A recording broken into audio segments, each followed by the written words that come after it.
Welcome, first and foremost, everyone from Pinnacle.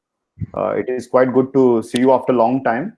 Lockdown has certainly made us all rethink our normal ways, and thus we are starting this discussion over here and not in our normal classrooms.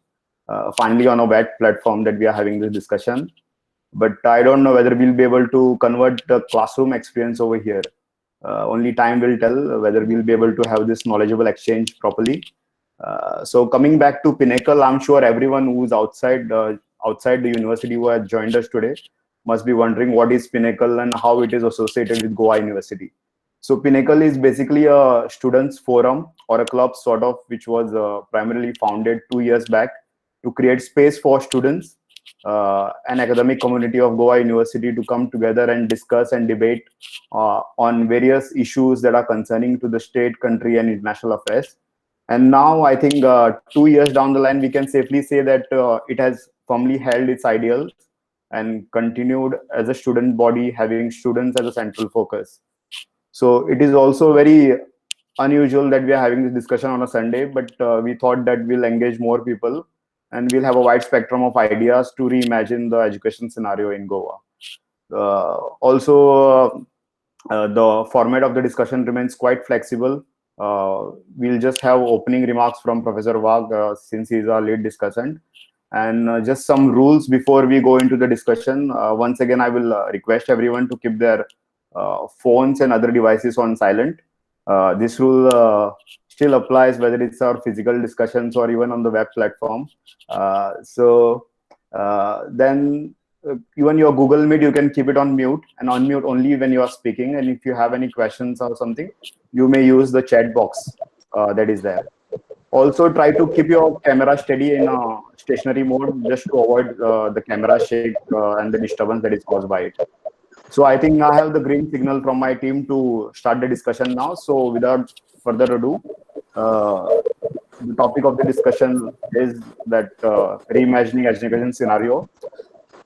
As we see that education sector, like many other sectors, have been also adversely affected due to this lockdown that has happened due to COVID-19. And like some private firms that are on the brink of closing down right now, educational institutions are also, on the other hand, equally facing a deep-rooted crisis in this time.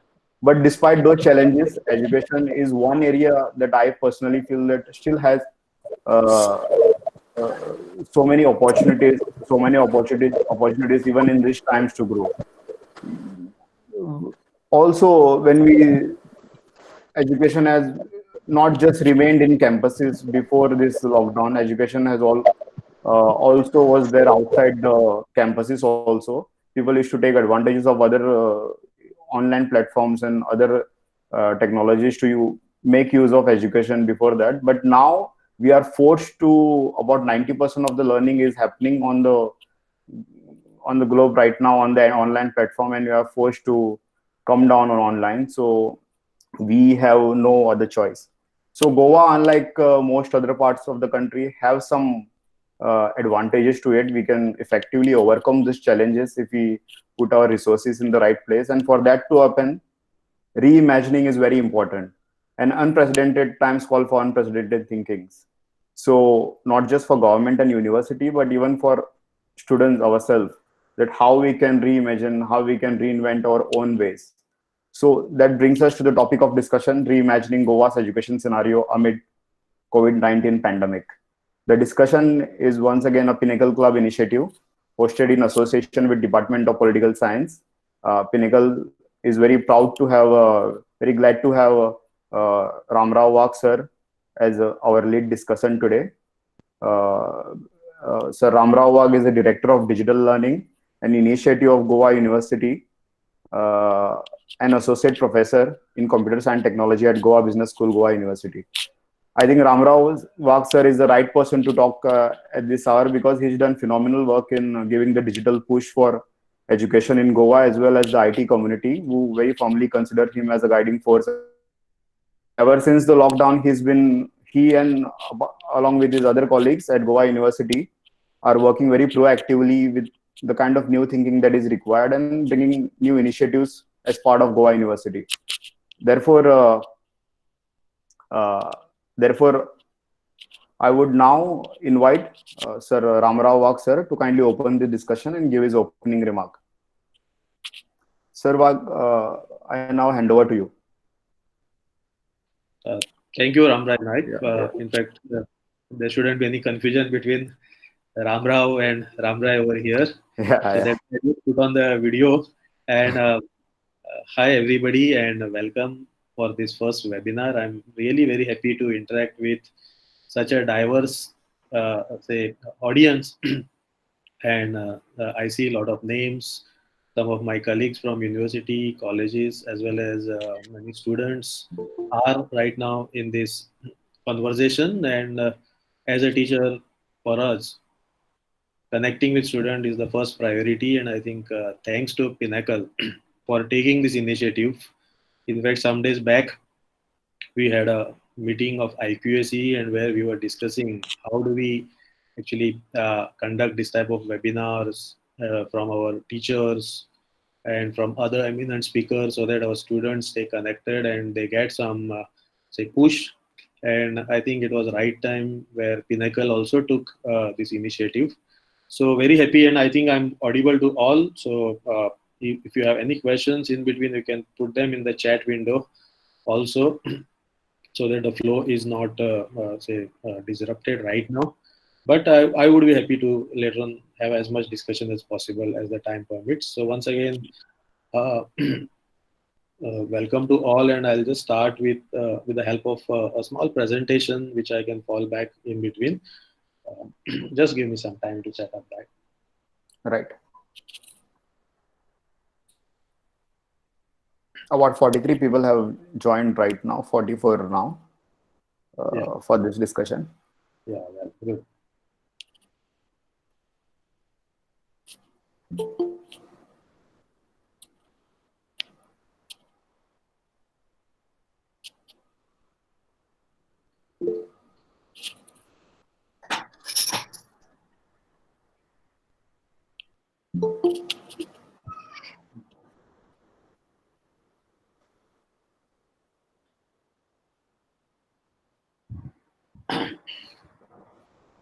Yeah, so I think this is visible screen. This was your Yeah, first one. And coming to this situation where we are having this type of conversation itself, it's a story. All of you are part of it, and as the topic suggests, what should we do ahead?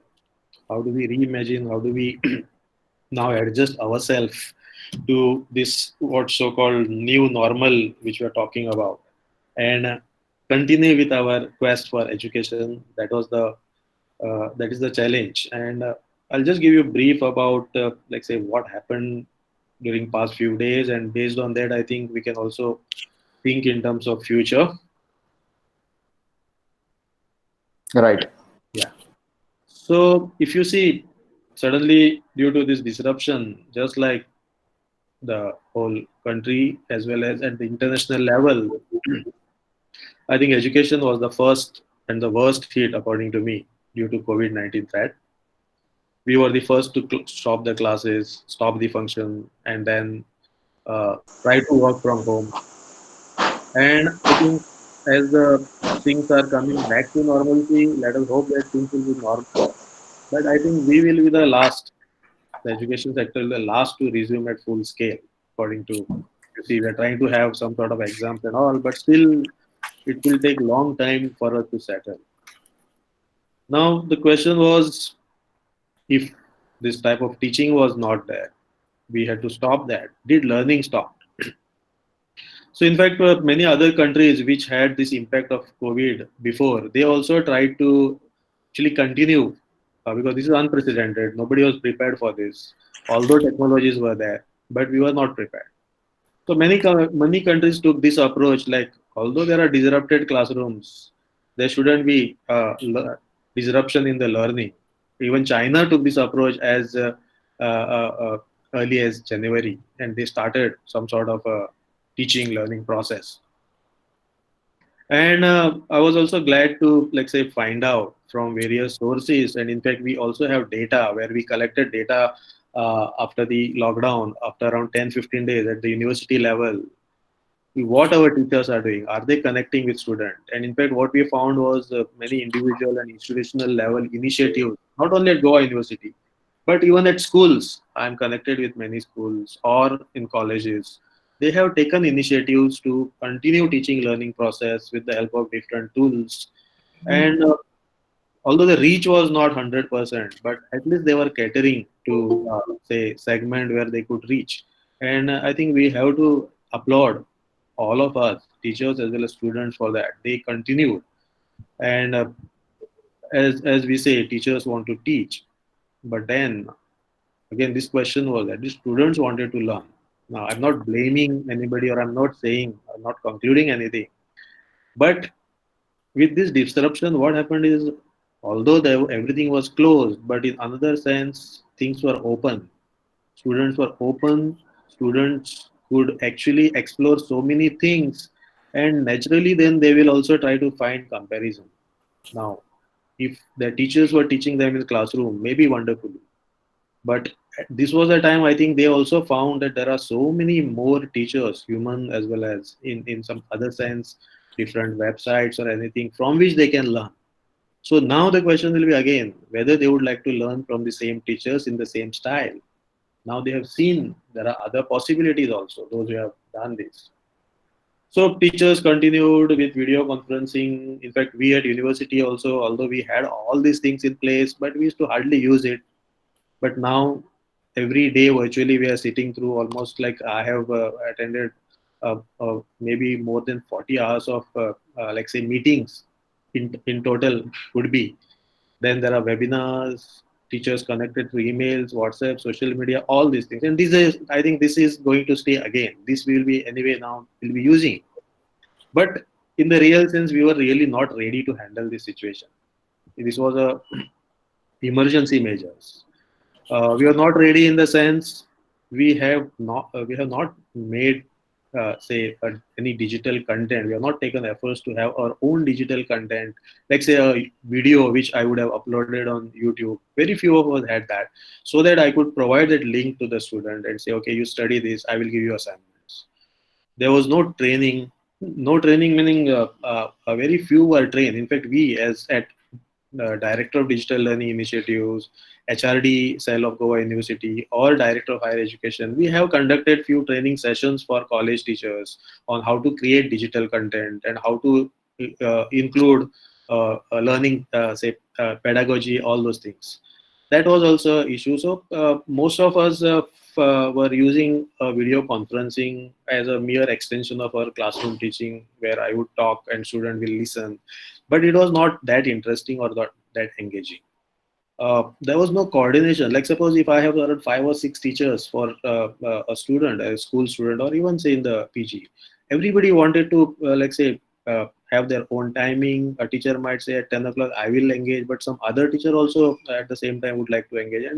And since the procedure was not in place, there were a lot of this confusion. Students were also confused. Some could not even get the message, and of course, no proper strategy and pedagogy. Like the way we teach online is different than a normal classroom teaching.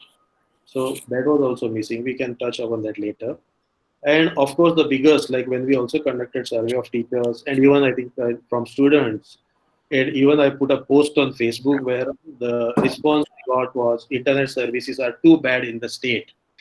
So something has to be done with respect to that, which is not entirely in our hands. So a state has to come into picture. Other decision makers have to come in picture. Again, another issue is this equity. Whether people have enough, say they have smartphones or laptops to access. Some of them are in remote areas, and can they access it? Can they afford to have such type of devices? Can they spend on internet? That was a issue also. And one of the biggest thing, I think all of us were having somewhere in the back of mind this stress, fear, and this was distracting people from making any attempts towards learning. So many of them were least bothered or least interested, I would say, in engaging in learning, because every day on TV, everywhere, this news of somewhere it has spread, something happening here in Goa, some sensational news was coming. But I think there were some positives which have come out of it. For long, I have been always a proponent of using educational technology, and we have tried several times in several interventions to say motivate teachers to use like say Google tools or Moodle or all these things, and we found it very hard that we have a Moodle around learning management system in university for many years, but not many teachers have used it or consistently used it. But now I think everybody was almost forced. There was no choice, and teachers took to technology. That was one of the positive, and now they will stay. I think along with this thought, and they will use this. Students are that way. This generation is very good in using technology, but the question was, were they using technology for learning process? So now they are also seen using technology to learn. So that is the issue. Even academic administrators, like a lot of our meetings, a lot of our other management is done nowadays online. A lot of meetings, even meetings like academic council, principals meeting, and there was no break in such a meeting. We conducted them through Google Meet, through Zoom, all these tools. So I think now time is right for more, say, profound adoption of these technologies in terms of applying it in online learning, having remote exams, because now we can't even conduct exams, or we are thinking of how do we conduct these exams in classrooms, and even managing the administration academic processes. So I just give you a glimpse of what we did. Although I mentioned, but a lot of our teachers, when we did a survey, we found out they tried various forms of teaching, technology in teaching and evaluation. Moodle was anyway, as I said, was there. We found out that we have already adequate technology in the form of Google Classroom and Google Meet. We just had to configure it so that we could use it for our teachers and students, and we have integrated it together. So from classroom now, I can provide a Google Meet link at a particular time using Google Calendar, and we can have some sort of a timetable where we know who is doing what at which stage. So this also can be used. Then there were so many class sessions using Zoom or Google Meet and other technologies. As I said, there were meetings. There were also, we issued a circular later on also where research presentations like DRC, FRC, Viva has now been, although we had earlier instances where we had even PhD Viva defense with Skype and all, but now we have issued the circular, and there were already now cases where these presentations have been handled through technology. Yeah. Sir, I would request you to just speak for 2 more minutes, and then we can open the floor for everyone. So, Uh, so the next thing which we took all during this period, we were really engrossed and busy, and we did a lot of work with how do we now take it back, take it ahead from here. So one thing is now very clear that even if everything comes to normalcy, now since we are used to this mode, so the full classroom mode we may not happen. We may have to again say have some sort of classroom teaching. Some student might be sitting at home, some student might be somewhere else, and if we want to use technology for such type of emergencies, it is not enough that only we have to be prepared and then use it during say COVID type of emergency. We have to use it now day in day out.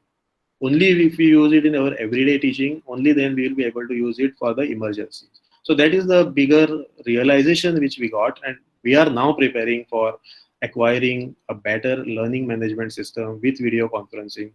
And another important solution which we are looking is to conduct remote online exams, even for say NSEM exams or some of all the other exams.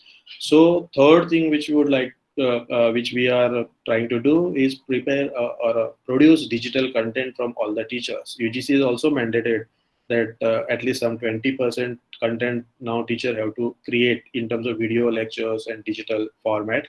So we already have a studio, like I'm director of that studio, and it is a fully equipped studio where we can create content which can be uploaded on Swayam website. We have already released courses for Swayam earlier. one course recently we have completed is on election management, like how do we conduct elections. Yeah, and also like Swayam is already there, and that has to be also adopted.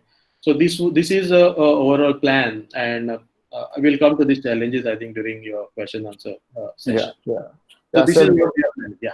Yeah. So before we go to like open discussion, sir, I can ask you a quick question regarding exams. That even though we have the schedule out now, there is so much like confusion between the students. So if you can just clear the confusion, like what should student expect about the exams that are remaining, especially the higher education. Yeah, so I think university has issued circulars for I think for our PG, UG, and even BE exams, and although UGC has mandated that the timing could be like say reduced, social distancing norms have to be followed. So all those have been incorporated, and probably we might be having more number of classrooms and like that. So exams will be there, and based on whatever content was taught. In fact, university in between also issued circular, and I see Professor Anuradha Wagle here. She would be able to throw more light on exam-related measures, the immediate exam-related measures. She's a controller of exam, and probably she can say a few words on that. Anuradha, hello. Yeah. Yeah, so Ramrao, we know that we cannot have online examinations because there's not any infrastructure available in many places. Either there's no connectivity or there is a lack of infrastructure. However, Viva Voce examinations, wherever they have to be conducted, are going to be conducted online wherever possible. So I think everyone should know this. Of course, not only the PhD and MPhil Vivas, but also for dissertations or for Hmm. UG examinations, wherever possible, there is a project vivas, etc. They can be conducted online. So I think that is one clarification which we need to give. Thank you. Over. Okay, that's kind of quite useful information shared by both the professors, Ma'am Anuradha and Sir Wag. I would now open the floor. If you can, anyone else share their own insight, like how we can reimagine the education scenario. So anyone can unmute themselves and can just speak on the issue. Hello. Yeah, Yeah. yeah. First of all, Kaushal. I'd like to thank Ramrai for organizing this and Pinnacle, and Mr. Wahab for sharing the insights of making us understand the scenario that's happening in Goa. I had just noted down a few points when I read the discussion for today, and I think besides the infrastructure that Mr. Wahab talked about, I think it can work in a way that a state-sponsored net can be there where they can only access learning portals and e-libraries which were already set up. I think the architecture already existed with Goa University. I remember when I was doing my master's there. So those things can be made available by the state in order to for people to take basically access whatever they want to reading material and all those things on their own time. The second thing for devices or lack thereof, I think Akash tablets which were once upon a time introduced, I think they would be really helpful at this particular moment where people could either use it for video conferencing and taking classes or just using it for reading material, because I remember that it was for like a really meager amount that people could access this kind of a device where they could get whatever information they needed for being prepared for their use it for education. And I think one more point that Mr. Wagh had talked about is that we are not someone, we did not use technology very well initially, even though we had the infrastructure. So, not a lot of people are used to using these devices or being online and trying to interact, being able to interact with their teachers properly or use it for the right reasons and being able to take the maximum advantage of such things, even though we have them. So, I think if we could also talk about including tech training from a very starting, like grade one. So if people or students who are just starting out can get introduced to how to open or use a computer, the Word file, or the email, and such like that. So if they get used to that from a very young age, I think we won't have a problem. if we suddenly introduce like such complicated issues at a later stage in their education, I think it's difficult for them to catch on to it. If you started from a younger age, then uh, yeah.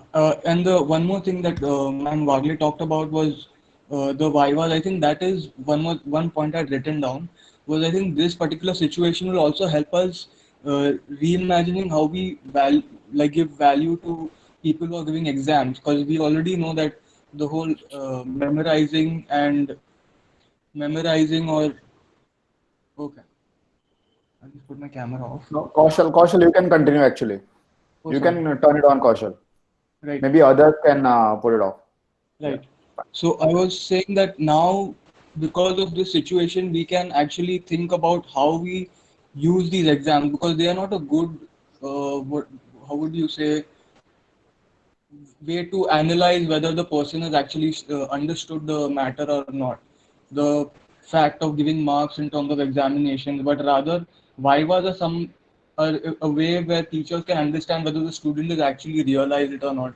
So I would suggest that if there are something like papers to introduce, like essay type papers for any subjects, which are basically which would allow that to Okay. submit papers of their understanding of any subject, any topic. And Vivas, I think, would be a much better way of understanding the students basically where he's reached in the part of that education and how much he's understood. And those are the points that I basically noted down. The rest, obviously, I don't know much about IT. That would be better understood by Vak sir. But yeah, that was what I thought. Right, Kaushal. Rightly assessed and good feedback given by you on the preparation that is going from the university side.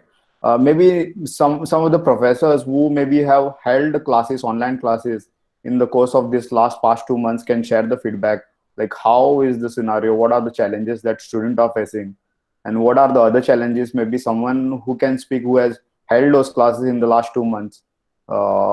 Anyone, even at the college level, can share their experience would be ideal at this moment. But Yeah. if you see the slide. Can you see the slide? Not yet. Yes. You have to turn your presentation mode on, sir. Yeah, it is clear. Yeah. So I had mentioned this point about setting up a data center, state knowledge portal, where a common data center can be hosted, where all this content can be held for the entire state, and also improving network access and including this cyber age scheme. I think now we need to bring back in the sense we need to provide equity. So some students have to be provided with laptops or such type of smart devices, and I think we need to spend or invest. Government has to invest in that. Yeah. So okay, we can go ahead with other teachers first. Okay. So any teachers who has had online classes and would like to share their experience would be good at this time. Anyone? Hello, this is Clarinda Dyer from Pinnacle College. Can you hear me? Yeah, ma'am. You can continue. Actually, I'd like to add on to what Kaushal Bhatia has just said. I think this is the perfect time to decide that rote learning has to stop, because really it is no judgment of whether students have really understood what has been taught in the classroom, etc. And instead look at as he says, essays, project-based testing, assignment-based testing. That should be the order of the day. And the fear is that the moment the COVID scare goes off, we will get back to our traditional modes of teaching, and that is not something that should happen at this point of time. Instead, I think we need to relook at the way exams are conducted entirely, because if there is something going wrong in this country, our state included, it is this emphasis on rote learning. And now that we have technology on our side, it would be really much easier. Yes, of course, we have to put a lot of things into place, but it would be really easier to make teaching learning an interesting process. There is another point that I'd like to make, and especially in the light of what is happening around us. Um, we are going to have a lot of people, our Goan brothers and sisters, who have been based abroad all this while returning back to India. There's going to be a lot of chaos in the employment sector, and this is the time to focus on tertiary learning.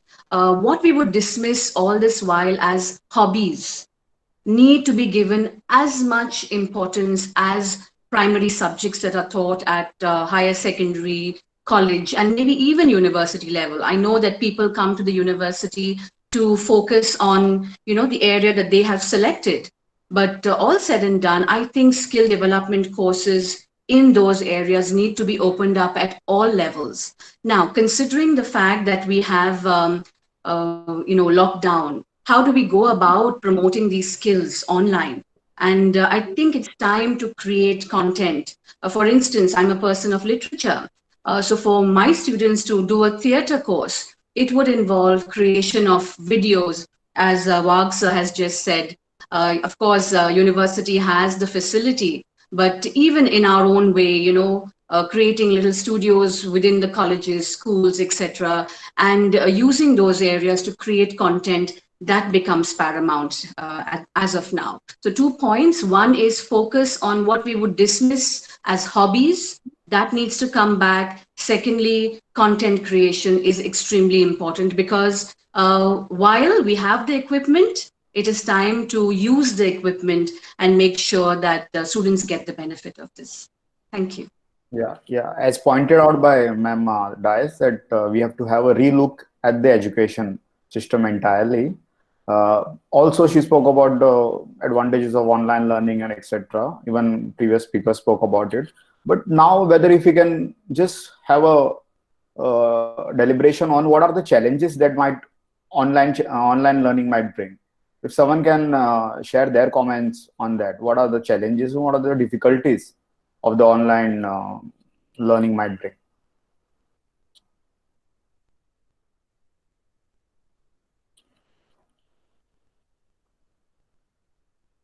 Yeah. Hello. Can I speak, Professor Ramesh here? Yes, sir. Yeah, and there are 2-3 things that I want to share of my experiences. And the first thing is, as Professor Wong has mentioned, that we're going to have a challenge of adopting at least 20% as per AICTE and UGC 25% content, which needs to be online from the next academic year. And now what I'm feeling as far as the commerce and management discipline is concerned, we have a concept like agent faculty, where the industry people need to interact with the students in terms of our professional courses, which physically was not happening because they are not available. But I think this is the right time that the video sessions of the faculties from the industry captains can be captured along with the regular faculty, which synchronizes with the subject which is going to be shared as 20 or 25% of the syllabus content.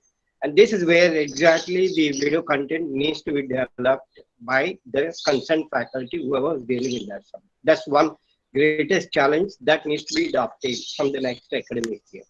And at the same time, we need to have some kind of structural changes in our courses where we have to make it obligatory and we have to change our ordinances also, which requires a change.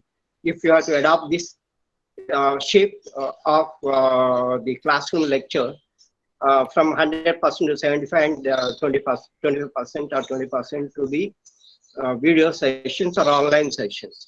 And that's one important thing that we need to do at least in the next 1 month before we could shift to the new academic year. And that's one of the important challenges where all the faculties, and this is my experience, what I said, but similar kind of structural changes, whatever are required in other faculties may also be thought about it.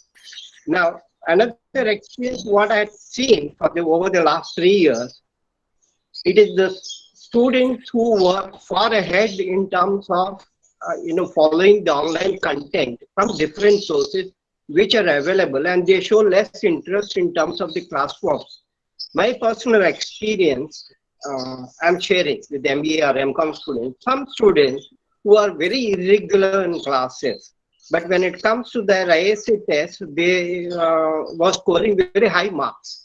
So I fail to understand how they are able to do that, except, of course, I share my PPTs right in advance of all the units of the paper that I teach. But simply reading the PPT doesn't help the student, but yet they are able to score 100%. Now I understood. I used to share with them, what are you doing when you are absent? Then they say that they're accessing a lot of information in terms of the content.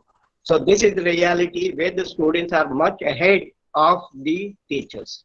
It's only because the attendance is made as compulsory they are to attend. So therefore, students are ready for future. It's only the teachers who are to be ready for the future, at least from the next technical. That's my other submission. And third important factor is that perhaps these online examinations to be conducted right now, we are shifting a different mode like MCQ questions. But then when it comes to a traditional theory questions, that I don't know where we need to, how do we adopt that? And as of now, during this current period, where all of a sudden our ISA were incomplete, and we have doing in terms of giving project assignments which are industry based, and my students have already submitted, and I have given COVID in industry impact. So they have submitted, and today I am submitting their scores. So they have done excellent work. But then in terms of the online exam in full strength of our 60% or 50% content and end semester, that we need to find an answer if we have to continue the same thing in the next semester. Okay. That's all. Good suggestion, sir, for both the university administration as well as the students to give a very serious thought to. Now, maybe we can go back to some student sharing their experience in the lockdown and how they are able to cope up with the learning challenges in these times. Any students can share their experience, or even a teacher would do.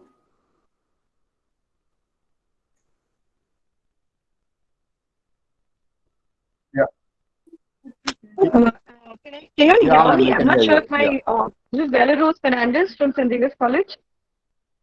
Okay, since first of all, thanks a lot for this discussion platform held by Pinnacle, and I think the views expressed by Sir Ramrao Wagh as well as Ms. Anuradha and the other faculty.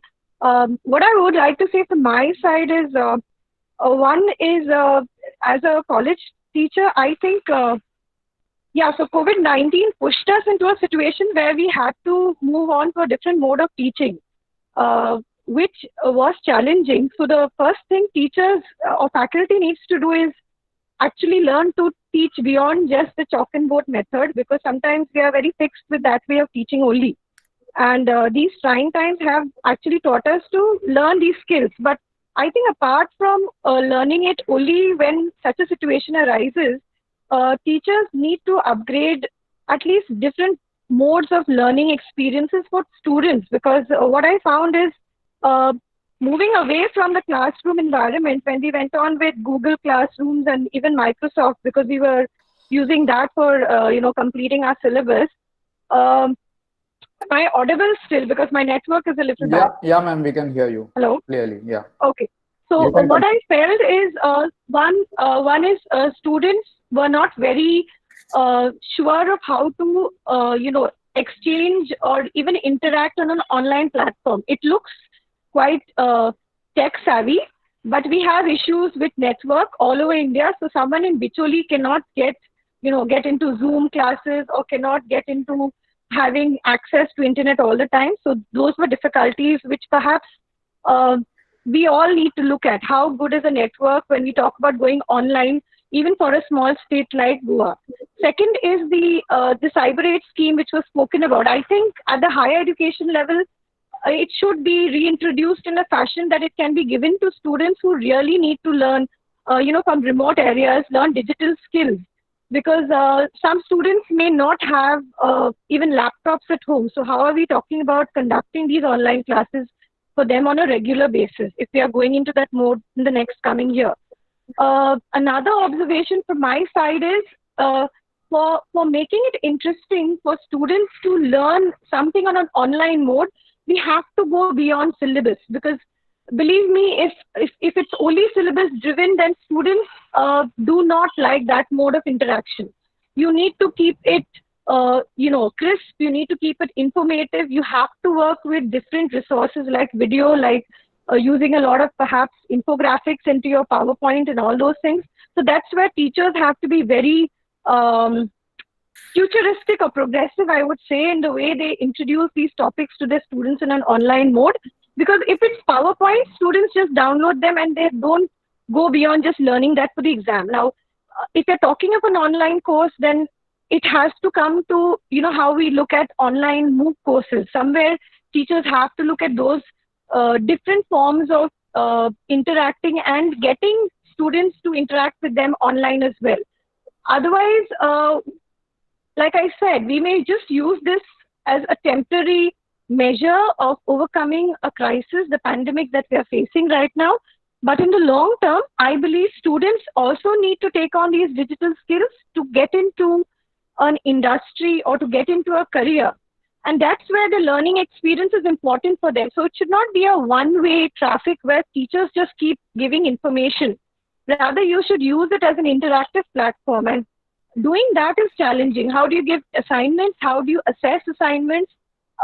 We need to rework a lot of our ways of looking at lecturing, because it's not a lecturing mode that can happen online at all. It needs to be very, very give and take, a very participatory discussion, just like what we are doing right now. So students' points should be taken into consideration. Flipped classroom techniques would work excellent if teachers work around how to present ideas in that way. So the learning process itself will have to change. And I think for that, we should actually take COVID-19 as a way of making us reimagine education in a good way, because there's nothing wrong in trying something which the rest of the world has nearly moved into. So I hope at the level of Goa University also, like we were discussing, flexibility in our syllabus and how assessment can be done, perhaps continuously throughout the semester, rather than keeping it only for an end semester exam. If it could be worked out, under different ordinances, that would be a great thing for students also to understand how learning is a continuous process. That's all. Yeah. Thank you. Right, ma'am. So now we can have maybe some students sharing their experience. I can see Ramanand, I can see Aniket sharing their experience maybe. Like, what are the challenges that they faced?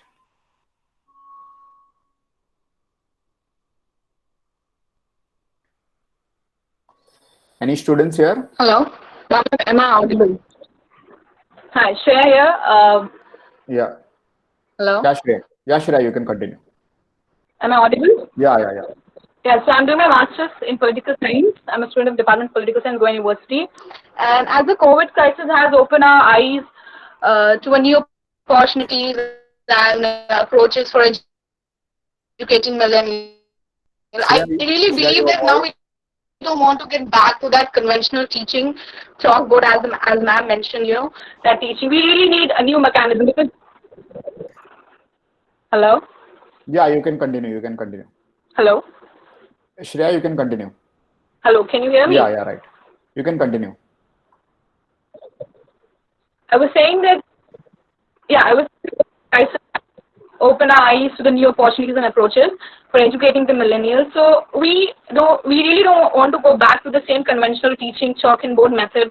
We really, after joining the classes, or maybe we don't even feel that need, because as my personal experience, I'm enjoying my time. I'm doing things that I always wanted to do. I had time. I don't have to go those 9 to 5 classes and attend them, and then do the things that I want. So I think I'm able to study as well, do that part as well, and at the same time working on my skills and working on the things.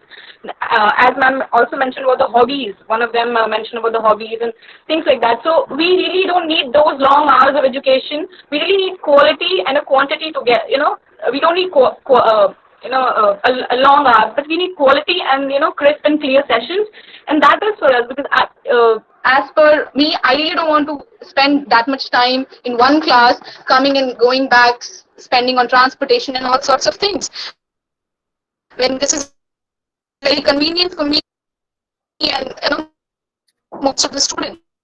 Okay. So Shreya, your voice is a bit cracked. the teachers, the whole fraternity has to come up with something more revolutionary, and as we have got habitual to this method, and we are Shreya, being I think comfortable, this is a human psychology. You get Shreya, your voice is not audible.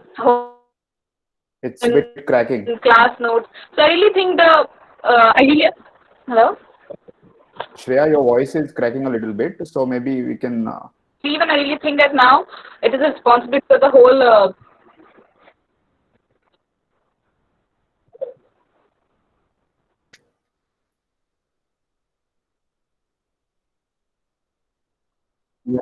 Yeah. Maybe someone else can share. Okay. We can move to somebody else then. Fine. From which place of Goa Shreya is speaking of? She's from Goa University, sir. Political science. No, which place she's residing, from where she's speaking online. Okay. And to understand about the connectivity and all. From Vasco. I'm from Vasco, sir. I'm from Vasco. Yes, sir. Can I add something, Ramrai? Yeah. My name is Yash. Sure. Yeah. My name is Yash Gante. I am a software professional working with Persistent, and for the past 10 years, I have been doing some guidance for the engineering students, and I have been using all these tools quite a lot. I have been conducting online classes and all that, just out of my own interest. So whatever, I have not faced any issue so far. I've managed successfully, but I think there may be some issue that teachers may face, because so far in the traditional learning, I think teachers might have been making the classes interesting by sharing some facts or making references to certain things from mythology, from politics, from religion, and from many other aspects. Now, in the online learning world, if they continue doing that, then there may be some kind of an issue raised by people. So if a meeting gets recorded and a teacher has made references to some of his or her political preferences, then that might get the teacher in trouble. So that is something teachers won't be able to do going forward unless they are given some kind of immunity by the government. Just wanted to share that aspect. Yeah, quite an important observation, sir. Maybe there has to be some kind of immunity to that. Yeah, Rahul sir speaking. Yeah. Thanks, Ramarai. Sorry, I could not hear Ramarao speak because that time my connection went off. So Ramarao, maybe evening I can come over for tea at your place and you can tell me. Just a couple of points. First of all, really scared after hearing Shreya, who is my student, who says that she may not feel inclined to come to the class at all. Now she is getting so much used to the online mode. So that means as a teacher, I will have to make myself more and more relevant. 2-3 points, very quick. My experience has been that while it's difficult to engage the students in an online class where they are sitting simultaneously, something which I have experimented for my PhD students has been like I have experimented for the first time with a PowerPoint, uploading my video alongside the PowerPoint, and then it's put on the YouTube. And then I arrange for a Google meeting with these students, say at a prefix time, so that they are able to discuss on the points which were there earlier. So that's my experience. So far, it has been good. For masters, well, it's not really tried. Another small point, I feel that there cannot be a single model for the different levels of education that we're talking about. So I just saw Dr. Mukund Narvekar putting his YouTube lectures. I mean, he had been doing it much earlier. So his lectures are very basic and elementary, and it is put in a very interactive way. So perhaps UG level interactions have to be prepared in a different way, different for masters and like that. So these are some thoughts which I have at this stage. Yes, one important thing relating to job market, well, queries which I have been getting from my students, also political science students, is that, well, as it is, the job market for students graduating was going to be tough. Now what happens? So I keep telling them that, well, you had to be master of all earlier. Perhaps now you will have to add the technological skills to it. Over to you, Ramrao. Yeah. Sir, as we know that there are a lot of private institutions in Goa. So what are some of the difficulties that they may face in this time? Private institutions, you mean to say? I mean, private colleges. May I come in for this? Or? Yes, Ram. Yes, sir. So I think overall the reports which we got, many of these also are in press. Like say professional colleges were already using remote teaching methods. Then colleges like Chogle, Dempe College, and many other, I don't know the name, but I think almost everybody nowadays has, like say, started using technology. Overall, as I said, in Goa, we have this overall network infrastructure, not only Goa, I think entire country also. So that has to be some policy and some infrastructure reforms have to be taken place. And I was looking at how, for educational purpose, how government or decision makers are providing, subsidized access. So there are different models which have started where, suppose if you have a net access, if you are accessing educational content, it will be totally free, or it is double. They double the pack so that you have some data pack basic. Nowadays, because of this issue, they have doubled it and said, okay, you use it for educational purpose. There are so many ways in which all these data providers, government can work and give it. Because I realize that although people, almost all of us have smartphone, very few of us may not have, and it is possible for us to do, say, online teaching, and that last mile problem is right now the network infrastructure.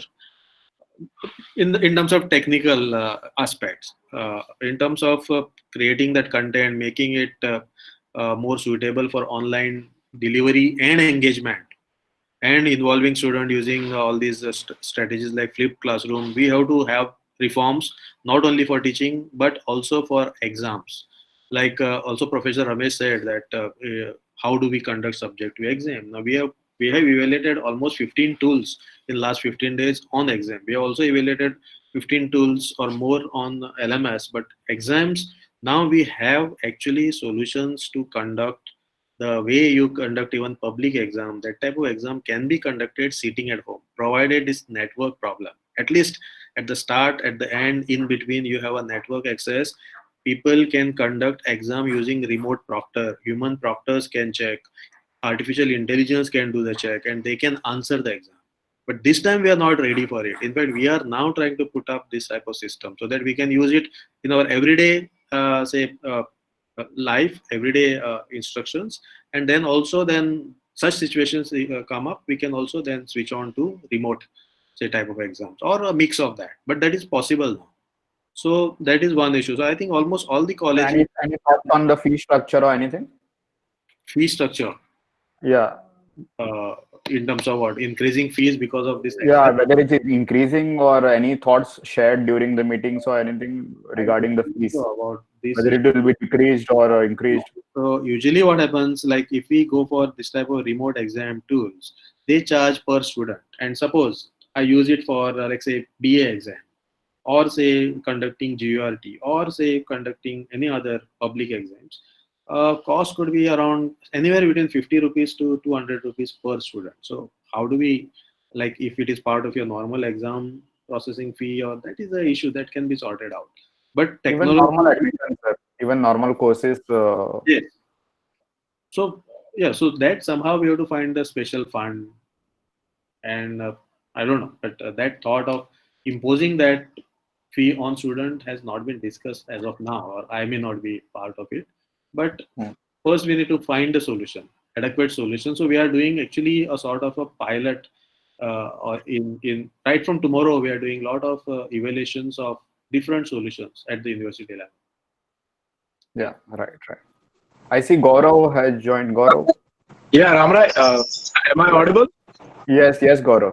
Okay, hi everyone present in this meeting. This is Gaurav Bharte. I teach at Sharda Mandir High Secondary School currently, and I have been taking online classes for my students. So I would just like to point out a few things, a few points that I have. Now, as Kaushal has suggested, luckily I'm one of those people whose students don't have a connectivity problem, because most of the people in Sharda Mandir are well-to-do and they have good internet. Unfortunately, I did not, so I had to get a new Ethernet Express connection. Otherwise, I wouldn't have been able to attend this meeting as well. Now, the good thing is we all have good internet, but as I think Kaushal Bhatia has pointed out, that we need accessible internet line provided by the government only for educational purposes, which is, I think, a brilliant idea. Now, if Ramrai, you're asking the kind of difficulties that one could face when taking online classes. Now, we've been following the mode of Zoom. We've been sending out videos, presentational videos, going to school, using the Blackboard, using the PPTs to make these videos. And something that I found out, because one difficulty would be that you don't really know how much the student is taking in. It's absolutely up to each and every student to actually sit and look at these videos, sit and look at these PowerPoints and presentations. And then you can always ask feedback, but you don't know how trustworthy that feedback is. Okay. Another thing that I found out was, as you see, great pandemics pose a great problem, and great problems require great solutions. So I think over here today, in today's time, we need to rethink how we synthesize education to our students, because the traditional method has always been, the board and chalk, and how Yash has pointed out, I think Sir Yash spoke over there. He said that, the political and the mythological views of a teacher are always present in the class, and they are a very big guiding force to the students, which cannot be freely used online, because the session might be recorded by someone, and their teacher could get in trouble. So I think there has to be some kind of immunity that a teacher requires. Moreover, the thing is, with these online classes and with the material that is sent out to students, one good thing that has come out of all these things is personal research.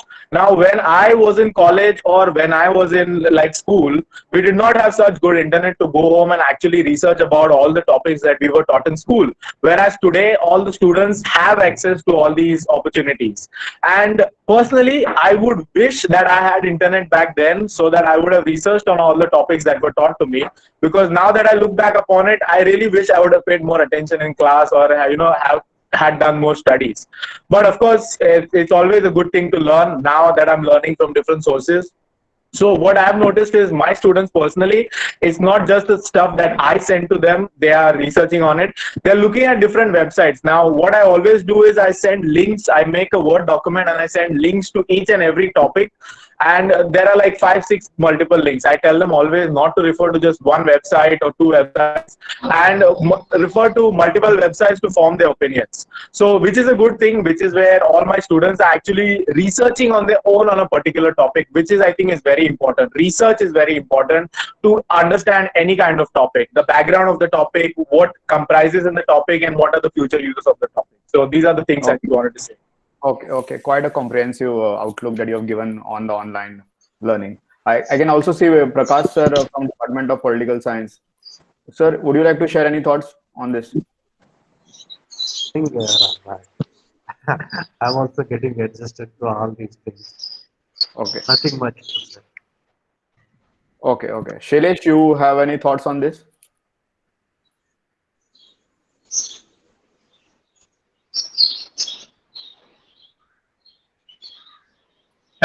Can I share one more point of view? Hello. Yes, sir. Very quickly. Can I Yeah, share yes, one sir. more point of view? Yeah, very And quickly. since somebody has raised the issue about what is the preparedness of private colleges in Goa, it's important that we need to understand with the private universities bill in place, approved by the government and gazette notification is shown.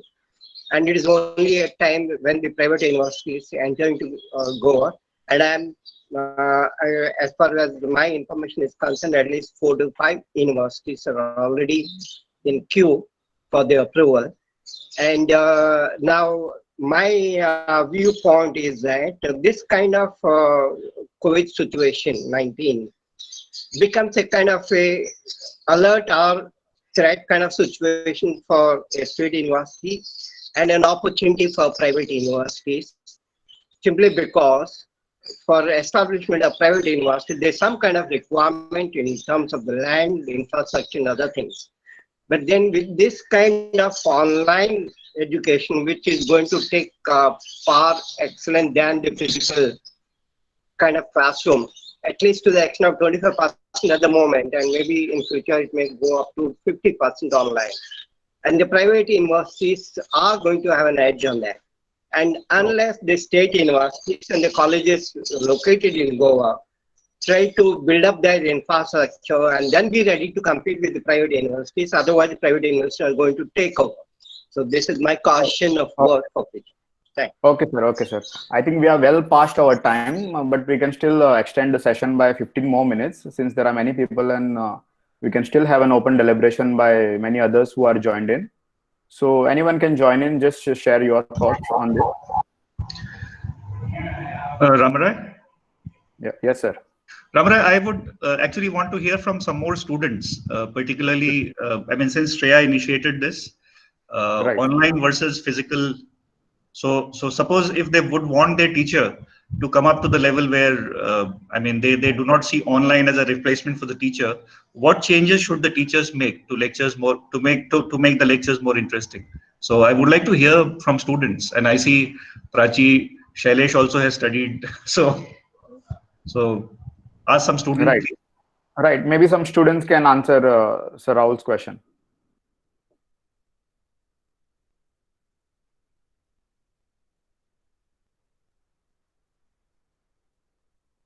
Any students, even an ex-student would can answer this question. Prachi, can you hear? Shailesh, can you respond to this? Yeah, basically to rephrase my question, basically how can a teacher in a way combine his physical lectures and online lectures to basically meet up with the post-COVID challenges? So in that sense. So any student can answer this question. Yeah, Prachi, you can speak. Unmute yourself. Unmute yourself first. Prachi, unmute yourself first. Yeah. We still can't hear you. I think we can go to some other student. Or even an ex-student alumni can answer this question. How you can make the session more interactive. I think we... Yeah, Gaurav. Yeah. You can speak. I'm speaking as an ex-student, as you said, ex-students can speak. So I think I would like to stress upon that same point again. As you teach in class, I think you should be doing it online as well. Say when you're recording a video or you're doing Zoom classes, I think you should have the same vigor and the same kind of energy, because you see most of these online classes they tend to become very passive.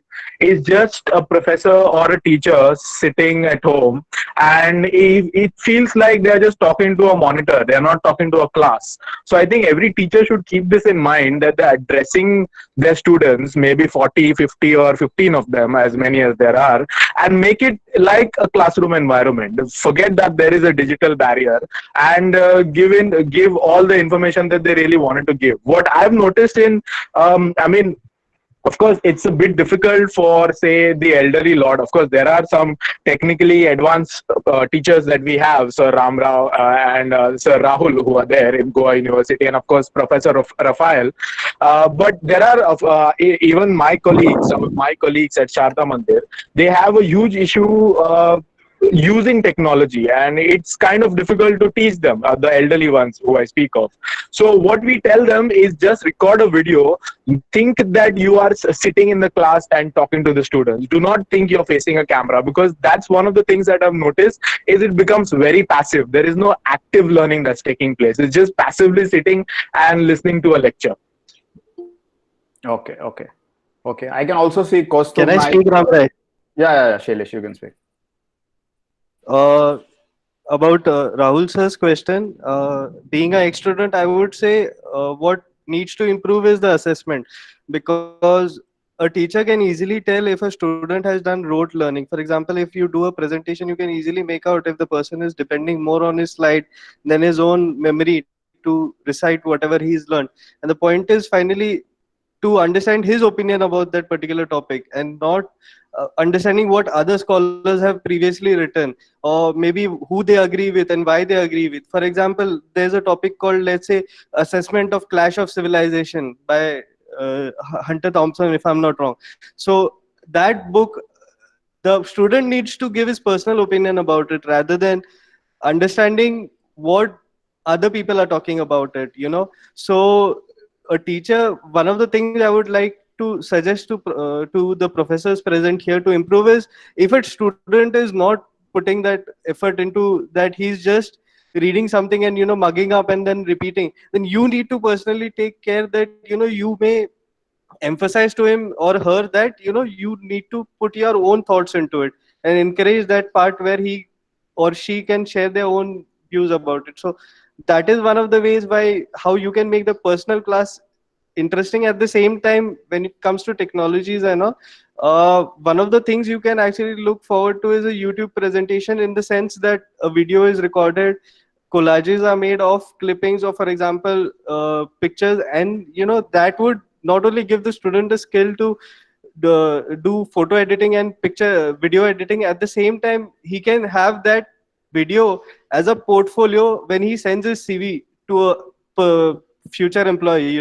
So those projects that he works on, the papers he writes, or the video presentation that he makes, those can be forwarded to those future employers, and that can give a better understanding to that employer as to what the student has done it during his college, and that can help them. So those are all the things that I can say right now. Thanks a lot. Right, Shailesh. I can see Kostub Naik has joined in. Kostub, can you share some thoughts on this? I think there is no response. Anyone else would like to come in the discussion? Yeah, so Ramray. Hello? Yeah, hello. Yeah, Kostub, speak. No, I think you should go ahead. Sorry. Yeah, Kostub. You want to say something? Yeah. Hi, I'm not a student at Goa University, but I was just interested in this discussion. And what I was thinking is that something that Professor Dias had mentioned before, that probably it's time also to rethink how we do assessment and classroom activities. Because I have finished 2 university degrees in past 5 years, and none of them had exams, but we had various modes of evaluation that also at the same time they sort of empowered the students more, but also made us realize the presence of a teacher as a mentor figure, and not somebody who's unilaterally delivering knowledge from one side to the other, and we don't see how that knowledge feeds into how the student is evolving his understanding of the subject.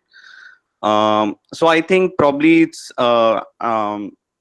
I think it is big time that we rethink how, and I'm speaking this specifically about higher education. I don't know what are the challenges of teaching in school or higher secondaries, but I'm speaking this of precisely about MA level programs, or even BA level for that matter, or bachelor or master's level for that matter. Is probably that we need to rethink how we sort of conduct our classes. So we also realize that, as Professor Tripathi was saying, that the in-person classes are not entirely replaceable, and the kind of energy and empathy that a classroom provides is not something that can be replaced or achieved in any form of a virtual learning environment. But at the same time, how do we sort of decouple the dependence of teacher and student, and make the relationship more symbiotic, rather than this just one way process of the teacher figure just coming in the classroom and like giving the lecture and just going off. So that is something that I'm thinking of as a fundamental rethinking of the classroom environment. That's it. Yeah, go ahead. Thank you.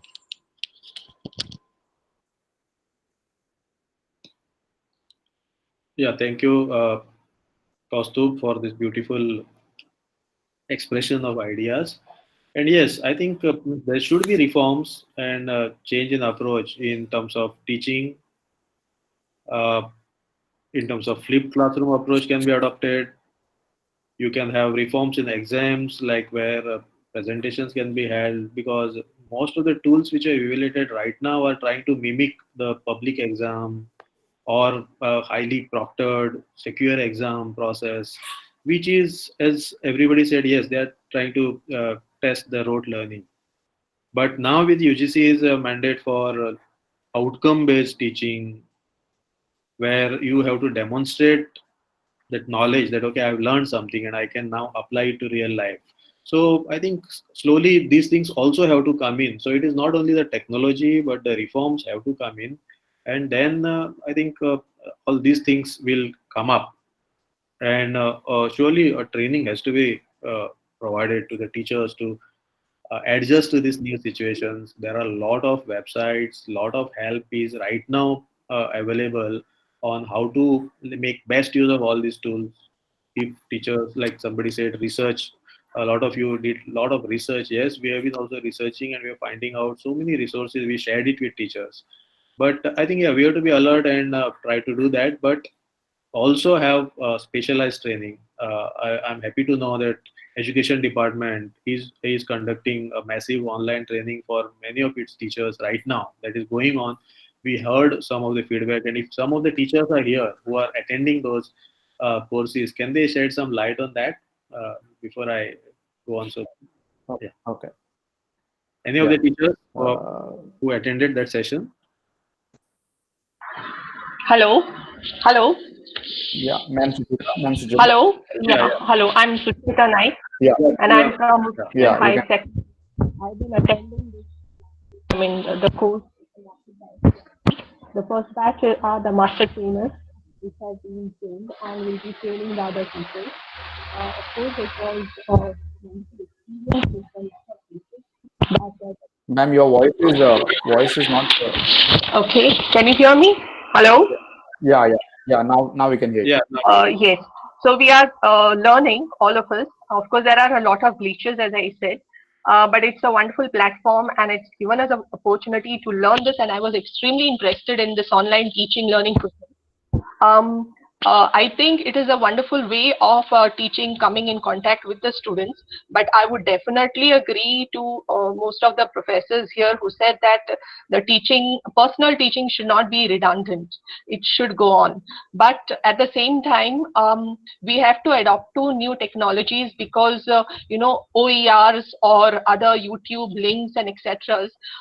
They give wonderful animated understanding of any concept, and it adds to the learning process, I feel, and this can be definitely shared with the students. And such type of training is wanted, and teachers are a little bit what do you say, afraid to accept this technology also. This is also what I've observed. It will happen in the course of time. We have to learn. I think we should adopt to this also. That's what I feel. Okay, ma'am. Yeah, just a small I point. can also see Alia has joined in. Alia, can you just share your comments? Ramrai. Yeah, Hi. yeah, Alia.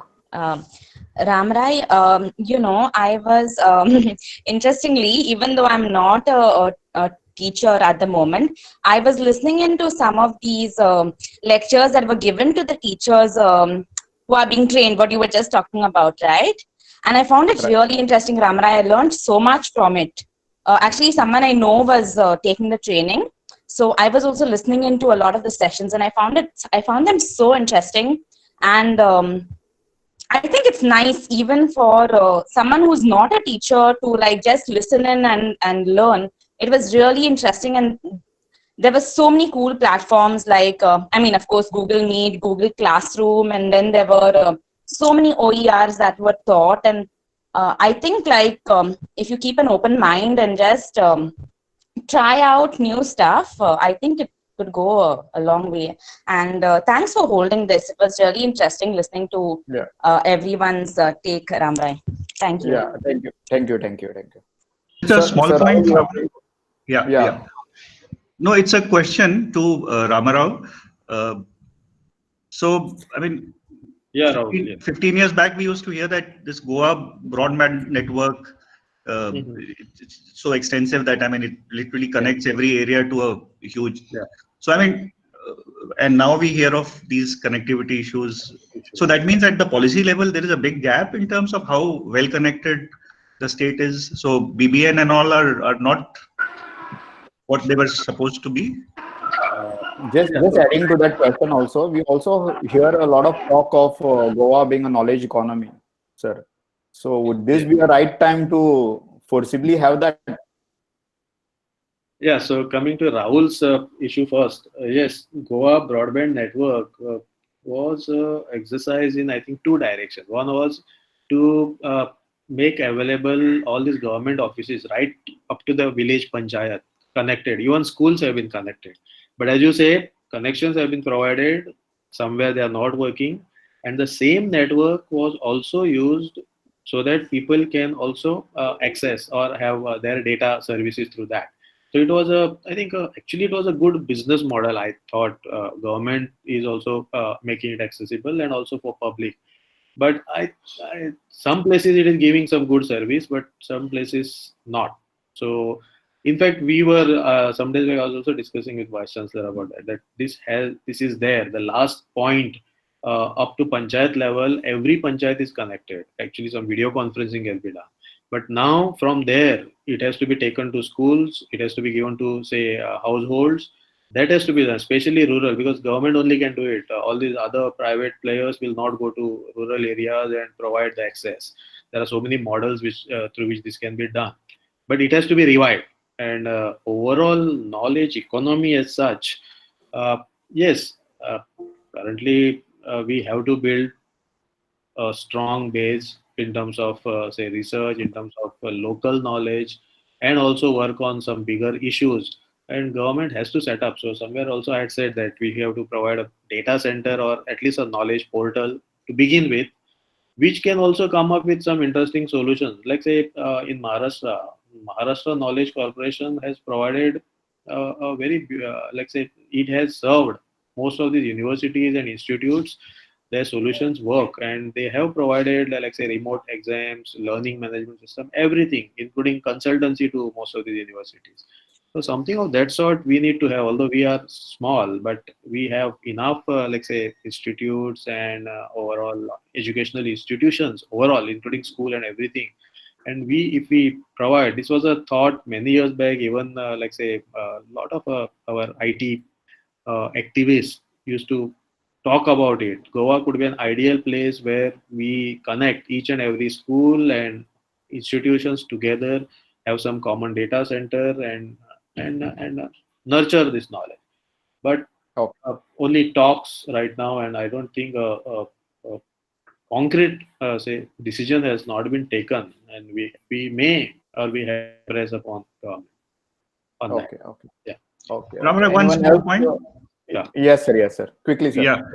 Ramana, since you mentioned knowledge economy, I wish to point out there are two reports of different kinds about Goa as a knowledge economy. One was almost 15 years back, which Dr. V. A. Pai Panandikar authored as a member of the planning committee. And then later, Professor Peter D'Souza was member of the State Knowledge Commission.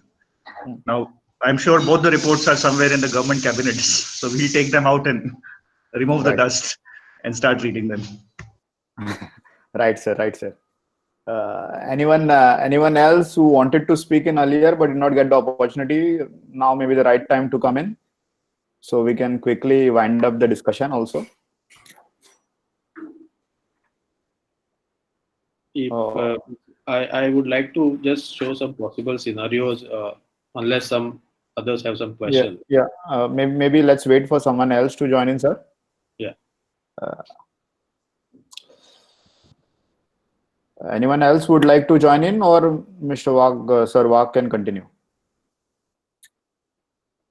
Because we'll have to wind up within 5 minutes. Sir, I think you can go in. Can I have one question if there's time? Yeah, One ma'am. question. I'm just going on audio, yeah. So since Sir Wag is giving his concluding remarks, my one basic question was, like we had this paper at college level called IT, and I think all courses are supposed to be having it as part of the curriculum, whether it's art, science, or commerce.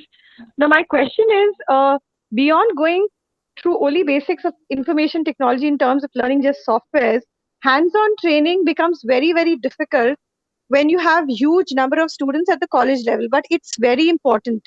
So digital skills, when I'm talking about that, where is the input for digital literacy, which we really need to pass on to our students? Through this discussion, I have understood that students who are from maybe an affluent background, they may have resources, they have learned certain skills. But when you're looking at remote areas, students coming from rural areas, if higher education, seats like the colleges at least, and even higher, secondaries, don't impart these digital skills, how is it going to help these students in actually using and empowering it for themselves? So can there be some digital literacy programs which can be run at least at the higher education sector to make students more skill, enabled to enter, whether it's an IT industry or any other industry they have to, because a lot of your work today is IT related. So can the university, colleges actually promote a program beyond just the IT basic paper that is provided at the undergraduate level? Yeah. Yeah. May I answer that? Yeah. Yes, sir. Yeah. Actually, this IT paper which was introduced some years back, right now the way it is completely redundant. Students already know much more than that, or they are least bothered, because the way it is also taught, a lot of theory and all that, as you said, practical component or skills are also not imparted. In fact, some years back, we also submitted a report saying that this paper has to be revamped, and based on, like say, your branch, like say if you're studying commerce, then there should be, say, more emphasis on use of Excel and such analytic tools. And that has to be part of the courses itself, not as a separate paper. So you can't teach IT as a separate, right, unless you want to specialize in that as a career. Like something like digital storytelling and all that can be done, or multimedia, if you want to take it as a vocational training or say community college and all.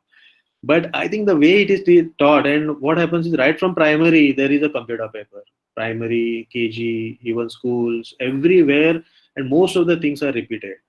So somewhere we have to now say take it out and revamp it.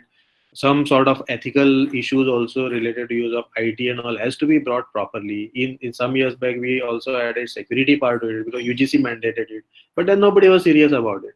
So this paper somehow now teachers and others have to think about, and how do we now upgrade it or say change it into something more interesting has to be done, or integrate it with your, like say, field of study. Like in geography, it could be something related to GIS. In say arts or literature, it could be related to how to write and all those tools, or linguistic tools and so on. So that has to be done. So that is my thought, because that paper right now is just one additional paper in the curriculum for the student. That's what I feel. Any students, those who have gone through that paper, do you have any feedback about that? Any students? Even otherwise, anyone else wants to share regarding the education scenario of Goa? Because if not, we can wind up now. So Ramrai, I hope some kind of a summary of this discussion would be available, and I mean not the full recording, but summary. Right. Recorded, yeah. It will be there on our Facebook page of Department of Political Science. My suggestion would be that let's build up this summary in a more comprehensive way. You could share it with us. Some sort of a report also, which can go. Yes. Definitely, sir. So I think that's about it. We have received many inputs in the chats also. I think now maybe we can share that as well on our social media pages. Those, because there are a lot of suggestions and questions that were there, but now we don't have time to go about those questions. But finally, I would thank everyone for joining with us. And this discussion was supposed to be held only for 45 minutes, but it went on for 1.5 hours, which was our usual duration for Pinnacle in universities. So I think even the turnout, if you see, we touched the figure of 56, but there was a floating figure of between 45 to 50. So I think we have a lot of potential on these things, and I'm very hopeful that we can, going forward, we can unlock many opportunities on this digital and web platform. And we'll see you all for the next discussion. Thank you once again for joining with us. Thank you, Professor Wag, for being the lead discussant. Thank you to Department of Political Science for actively supporting us and having this initiative go very smoothly forward. So I would request everyone to follow our Facebook pages, that is Department of Political Science, Goa University, as well as on Facebook, Twitter, Instagram. So you can follow the updates on those pages.